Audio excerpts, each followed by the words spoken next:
Listen, she wasn't wearing diamonds. She wasn't dripping in labels. She looked normal, and that's exactly why they assumed she was nobody. But here's what they didn't know. She built the empire they were celebrating. Every marble floor, every crystal chandelier, every zero in their bank accounts. And in less than 3 minutes, someone was about to make the worst mistake of their career. The event was called Empowerment Night. Ironic, right? So she walks up and the assistant says, "Staff entrance is around back. Catering needs to sign in separately." Elena responds calmly, "I'm actually here for the event. Reservation under Elena Winters." "I don't see you on the VIP list. Are you with someone?" "No, just checking in." Before the assistant could even respond, this voice cuts in. "Excuse me, VIP lane is for guests only." Her name was Victoria Ashford, wife of the company's chief operating officer, and she had a very specific idea of who belonged here. Victoria says, "Sweetheart, if you're looking for work, we're not hiring tonight, but I can take your number for housekeeping positions." Elena doesn't flinch. "I appreciate the offer, but I'm here as a guest." "A guest? Darling, this is a $10,000 a plate event. Unless you're someone's assistant, I'm not sure how you—" Then Elena's daughter steps forward, voice shaking. Maya says, "My mom was invited. She has every right to be here." Victoria's smile turns sharp. She leans down toward Maya and says, "Oh, honey, that's adorable. But this is an adult conversation. Why don't you go find the kids' table?" Maya's eyes fill with tears. Elena places a hand on her shoulder and says quietly, "It's okay, Maya." But it wasn't okay. Victoria turns to the assistant. "Please escort them to the appropriate area. We can't have just anyone wandering around." A security guard steps forward hesitantly. The room is watching now. Phones are out, some filming, some texting. No one intervenes. Elena looks around slowly. Executives avoid her gaze. Staff look down. She sees everything: the hierarchy, the fear, the rot. Elena finally says, "Come on, Maya, let's go." As they turn to leave, Victoria smirks and says under her breath, but loud enough for people to hear, "Some people really don't know their place." Elena pauses, doesn't turn around, keeps walking. The night continued. Awards were given, speeches were made. And Victoria? She laughed with her friends about that woman who tried to crash the party. But what Victoria didn't know was that Elena owned 68% of the company hosting this event, and she'd just watched the entire culture exposed in 3 minutes. Later that night, in their small, elegant apartment, Maya hasn't spoken since they got home. She finally looks up, tears streaming down her face. "Why didn't you tell them?" "Tell them what, sweetheart?" Maya's voice breaks. "Who you are? You could have made them look stupid. You could have—" Elena pulls Maya close. "I know, but I didn't need to." "Why not? They humiliated you. They humiliated us." Elena takes a deep breath. "Maya, I'm not interested in how people treat power. I'm interested in how they treat people." Maya looks confused. Elena continues, "If I'd told them who I was, they would have apologized. They would have bowed and smiled and pretended, but I would have never seen the truth." "What truth?" Elena's eyes harden. "That the company I built has become a place where cruelty is rewarded, where people are ranked by their clothes, not their character, and that changes tomorrow." Next morning at 7 a.m., an email hits every executive's inbox. Subject: Mandatory Emergency Leadership Review. From Elena Winters, majority shareholder and founder. In executive offices, phones start buzzing. Panic spreads. One executive says, "Who the hell is Elena Winters?" Another one, looking pale, responds, "The founder. She owns most of the company. She's been silent for years." Why is she calling a meeting? Cut to Victoria's husband, James Ashford, the COO, reading the email. He's whispering, "No, no, no, no." Victoria walks in, coffee in hand. What's wrong? That woman from last night, the one you spoke to, the one trying to sneak in? What about her? James turns the screen toward her. She's Elena Winters. Victoria's face drains of color. The Elena Winters? The founder Elena Winters? James nods slowly. And she just called an emergency accountability review. At 9 a.m. in the boardroom, executives are filing in nervously. Elena is already seated, calm, collected, a laptop open in front of her. James tries to smile. Elena, it's been years. We didn't know you were attending last night. If we had, you would have treated me differently. Yes, that's the problem.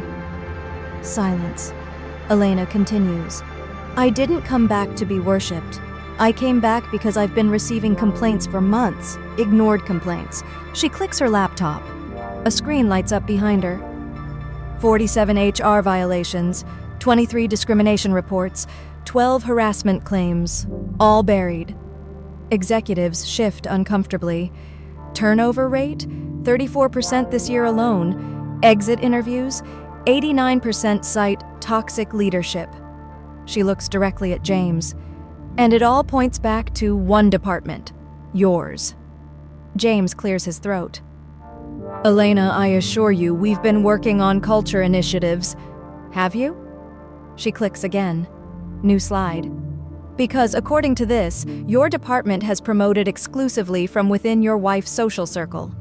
5 women denied promotions, all replaced by Victoria's friends. Gasps around the table. That's circumstantial. Is it? She clicks again. Audio plays. Victoria's voice from a recording. Don't hire people like her. She doesn't fit the image. We need people who look the part. James goes white. That was from an internal hiring meeting 3 months ago. Elena stares coldly at him. You didn't just enable this culture. You married it. Elena stands and walks to the window. I could fire you all right now. Every single one of you. Executives freeze. But that wouldn't fix the problem, because this isn't about one person. It's about a system. She turns back. Last night, my daughter asked me why I didn't defend myself, why I let your wife humiliate me. Her voice cracks slightly. And then she said something that broke my heart. Pause. The room is silent. She said, if people like them run the world, how will I ever belong? Some executives look down. My daughter is 14 years old, and she already believes the world is rigged against people like her, people who don't wear the right clothes, who don't have the right connections, and she learned that from watching you. Elena returns to her seat and opens a folder. Here's what's going to happen. She slides documents across the table. Effective immediately. External investigation into all leadership practices. Independent HR audit. Mandatory ethics training for every executive. Anonymous reporting system with direct oversight. James speaks up weakly. Elena, please. We can handle this internally. You had years to handle it internally. You chose not to. She looks at him directly. You're on probation. 6 months. One more complaint, and you're done. She turns to the group. And Victoria is banned from all company events indefinitely. James stands. You can't do that. She's my wife. And she represents everything this company claims not to be. She stays away, or you both leave. Your choice. James sits back down, defeated. This company was built on the idea that everyone deserves a seat at the table, not just people who look like they belong. Everyone. She closes her laptop. You have 6 months to prove you believe that, or I'll find people who do. She walks toward the door. Meeting adjourned. 6 months later. Same hotel, same event. The Women in Business Excellence Awards. The company has changed. New leadership, new culture, new energy. Elena walks in, this time wearing a stunning gown. Maya is beside her, smiling. Executives greet her warmly. Staff wave. The respect is real. Then Victoria approaches, hesitant, humble. Elena, may I speak with you? Elena pauses. Maya looks protective. Go ahead. Victoria takes a breath. I owe you an apology. A real one. What I did that night was inexcusable. And I've spent the last 6 months realizing how many people I hurt with that attitude. Elena studies her. I'm in therapy now, working on a lot. James and I both are. We're trying to be better. Elena nods slowly. That's good to hear. Victoria looks at Maya. And I'm sorry to you too. You deserved better. Maya nods but stays close to her mom. Victoria turns to leave, then pauses. For what it's worth, you were right about everything. Elena watches her walk away. Maya whispers, do you believe her? I believe she's trying, and that's a start. They walk into the gala together. Elena steps onto the stage to present an award. Tonight, we're celebrating women who lead with courage, who don't wait for permission to make a difference. But leadership isn't about power, it's about people. How we treat them when no one's watching. How we lift them when they fall.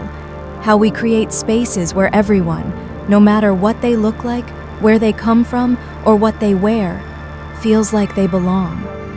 Maya watches from the audience, eyes shining with pride. Because at the end of the day, people like me don't need diamonds to shine. Respect looks better on everyone. Applause erupts. Elena and Maya embrace backstage. I'm proud of you, Mom. I'm proud of you too, for asking the hard questions. They walk out together into the night. True power isn't about who bows to you. It's about who stands beside you when you stand for what's right.